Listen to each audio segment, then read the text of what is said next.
DK Shivakumar ಅವರು ಮುಖ್ಯಮಂತ್ರಿಯಾಗೋದ್ರೊಂದಿಗೆ ಹೊಸ ಸಂಪುಟ ರಚನೆಯಾಗ್ತಾ ಇದೆ. ಈ ಹೊಸ ಸಂಪುಟದಲ್ಲಿ ಹೊಸದಾಗಿ ಆಯ್ಕೆಯಾದಂತಹ ಶಾಸಕರಿಗೆ ಸಚಿವ ಸ್ಥಾನವನ್ನ ಕೊಡಬೇಕು ಅನ್ನುವಂತಹ ಬೇಡಿಕೆಯನ್ನ ಹೈಕಮಾಂಡ್ ಹಾಗೆ ಡಿಕೆ ಶಿವಕುಮಾರ್ ಅವರ ಮುಂದಿಟ್ಟಿದ್ದಾರೆ. ಡಿಕೆ ಶಿವಕುಮಾರ್ ಅವರ ಅತ್ಯಾಪ್ತ ವಲಯದಲ್ಲಿ ಗುರುತಿಸಿಕೊಂಡಿರುವಂತಹ ಶಾಸಕ ಬಸವರಾಜ ಶಿವಗಂಗಾ 5 ರಿಂದ 8 ಜನ ಶಾಸಕರು ಹೊಸದಾಗಿ ಆಯ್ಕೆಯಾಗಿದ್ದಾರೆ. ನಾನು ರೈತಪರ ಸಂಘಟನೆಯಿಂದ ಇಲ್ಲಿವರೆಗೂ ಬಂದಿದ್ದೀನಿ, ಹೀಗಾಗಿ ನಮ್ಮ ಹೈಕಮಾಂಡ್ ನಮಗೆ ಸಚಿವ ಸ್ಥಾನವನ್ನ ಕೊಡಬೇಕು. ನಾನು ರಾಜ್ಯದಲ್ಲಿ ಪಕ್ಷಕ್ಕಾಗಿ ಸಾಕಷ್ಟು ಹೋರಾಟವನ್ನ ಮಾಡಿದ್ದೀನಿ, ಹಾಗಾಗಿ ಈ ಬಾರಿ ಸಚಿವ ಸ್ಥಾನವನ್ನ ನೀಡಬೇಕು ಅಂತ ಹೇಳಿ ಬಸವರಾಜ ಶಿವಗಂಗಾ ಮನವಿಯನ್ನ ಮಾಡಿಕೊಂಡಿದ್ದಾರೆ.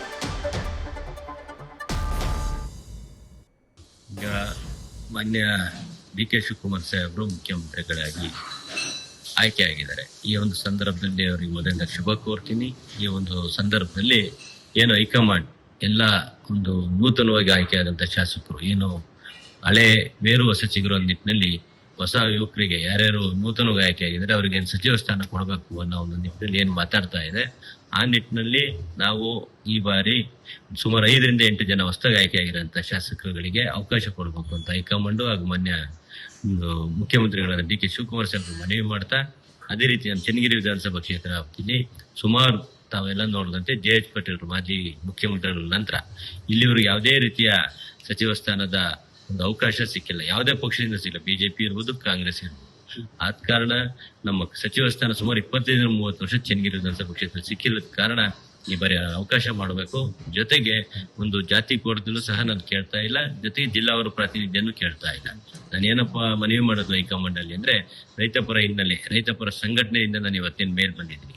ರೈತಪರ ಹೋರಾಟಕ್ಕೆ ನಾನೇನು ಈ ಹಿಂದೆ ಪಕ್ಷದ ಒಂದು ಕೆಲಸ ಕಾರ್ಯಗಳು ಮಾಡಿದ್ದೀನಿ.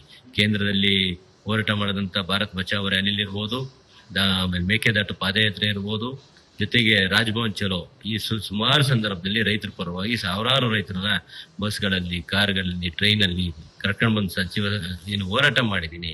ಆ ನಿಟ್ಟಿನಲ್ಲಿ ಸಚಿವ ಸ್ಥಾನ ಒಂದು ಅವಕಾಶ ಮಾಡಿಕೊಡ್ಬೇಕು ಅಂತ ಈ ಸಂದರ್ಭ ಮನವಿ ಮಾಡ್ತೀನಿ.